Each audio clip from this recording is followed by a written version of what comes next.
Hello, it's Randi Rhodes. Here's a clip from our show, and go to randyrhodes.com for the whole thing and a podcast. Buy a stinking podcast. Mary had a little lamb. The fall. We believe that all men are created equal. To the magnificent mosaic that is America. From radio beacon to radio beacon. I have a dream today. Change has come to America. Believe me. Knock, knock. Who's there? It's a figment of your imagination. Randi Rhodes Show. Turn up your mind. Overnight, CNN has obtained this internal memo circulated by House Republicans outlining the 4 main points Republican lawmakers plan to push to defend the president as the impeachment inquiry goes public tomorrow. I want to bring in Jeremy Diamond, CNN White House correspondent, and Jennifer Rogers, CNN legal analyst and former federal prosecutor. And I will always issue this disclaimer. I'm not a lawyer, but I don't think I need to be one to be astonished by how weak these 4 main assertions are by the congressional Republicans here. Number 1, the July 25th call shows no conditionality. Well, you don't need conditionality. Yeah, you only need to read the president pushing or coercing the leader of Ukraine to investigate the Bidens. Plus, mountains of evidence suggests there was conditionality, well known and implied, over the 2 months of the summer. Zelensky and Trump said there was no pressure on the call. Donald Trump, not a reliable witness in this case, and Zelensky, not either. He needs the United States as an ally. The Ukrainian government was not aware of the hold of aid on the July 25th call. That may be true. However, they were aware into August, and also they were aware that a meeting was being held up by the 2 leaders. And number 3, the security hold was lifted on September 11th. Yeah, after the White House knew about the whistleblower report. Now, I've been looking at this, Jen, and it is the most comprehensive defense that Republicans have issued. That in of itself is interesting, and they have some interesting evidence and arguments here. But if those are their 4 main points, they don't have a lot to argue. Yeah, I agree. I mean, as we were discussing earlier, to me, it seems like what they're really doing is more saying, listen, the Mueller report kind of collapsed upon itself because it was too complex, too complicated, too many facts, too many different tangents. I think they're trying to do the same thing here, right? All these witnesses are testifying. Each has a different view, is bringing different facts to the table. The more they can throw out there a bunch of different facts and, well, that's not true. This other thing is true. We're worried about corruption. We're worried about all this stuff. It kind of complicates and muddles the narrative, which had been very simple at the start. I think that's part of what they're doing here. Yes, they're trying to confuse you with, extraneous BS. This is what Nikki Haley was doing, okay? But here's how it's going to work tomorrow. So there's going to be 45 minutes for the Democrats and 45 minutes for the Republican side at the outset. So the chairman obviously is Devin Nunes. This is being handled in the Intelligence Committee, not the Judiciary Committee. So the chairman, obviously Devin Nunes, will have 45 minutes. In that 45 minutes, he is allowed to yield time, as you know, I yield my time to the gentleman from, right? He's allowed to yield time to anybody he wants. And the person that he is going to yield time to, there will be probably 2 people, will be a Democratic prosecutor, Daniel Goldman, who you've never heard of, but you will know tomorrow. He is the Intelligence Committee's Director of Investigations.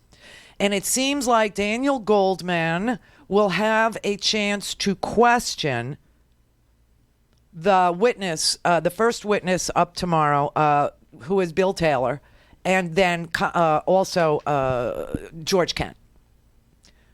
These are 2 Foreign Service officers with, between them, almost 100 years experience being foreign officers, like 37 years over here and 40 years over there, something like that, okay?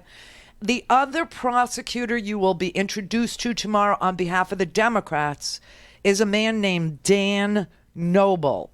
I want you to know both of these prosecutors came out of SDNY, which is considered to be one of the great prosecutorial entities in the United States of America, because they handle Wall Street, they handle financial crimes, they handle cyber crimes, they handle terrorism cases, they handle the most influential and important matters that the United States seems to have to do, okay? And both of these men are prosecutors formally from SDNY, okay?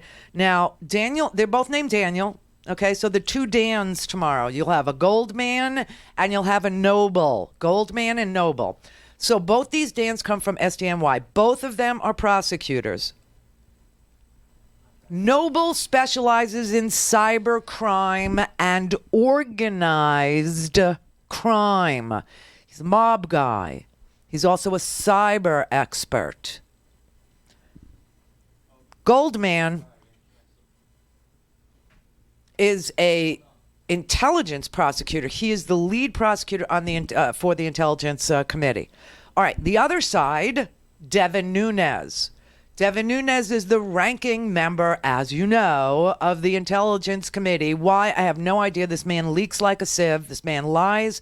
He's the one that ran over to the White House, got information from Trump that Trump believed he was being wiretapped and pretended that he gave that information to Trump. But it was exactly the other way around, and this man still sits on the Intelligence Committee. But Devin Nunes is probably going to yield to their lawyer.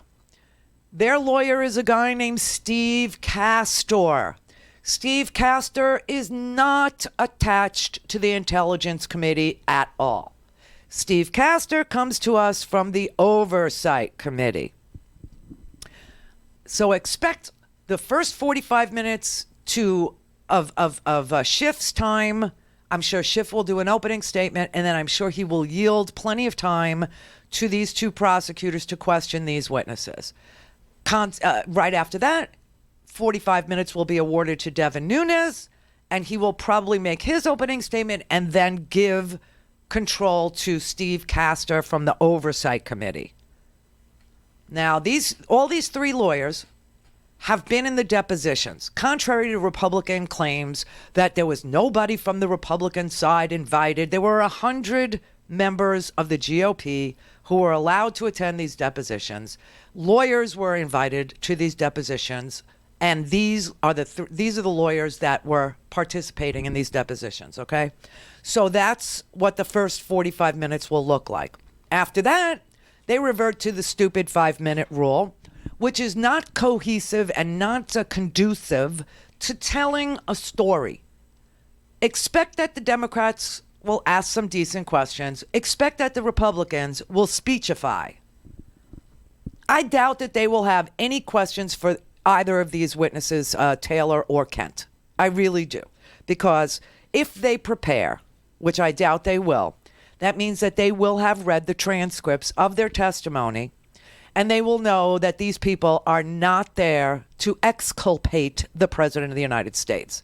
They will understand that Bill Taylor, George Kent understood that there was this secret extortion that the president didn't want his name attached to for his own political benefit occurring with Ukraine. Also, I want you to know that yesterday there was testimony from somebody who will not be part of tomorrow, okay? But I hope that they eventually do call her. Her name is Laura Cooper, and she is the Deputy Assistant Secretary of Defense. She is tasked to Russia, Ukraine, and Eurasia matters. And she testified under oath that there was a certification, and this is something the Republicans do not want you to know. They're going to pound the table because they don't have the law on their side, because the president did not write a memo saying why he was doing this, because he was doing it in secret. So there is no explanation for why he was holding up this money, which is required by law. If Congress appropriates money, then it has to be spent.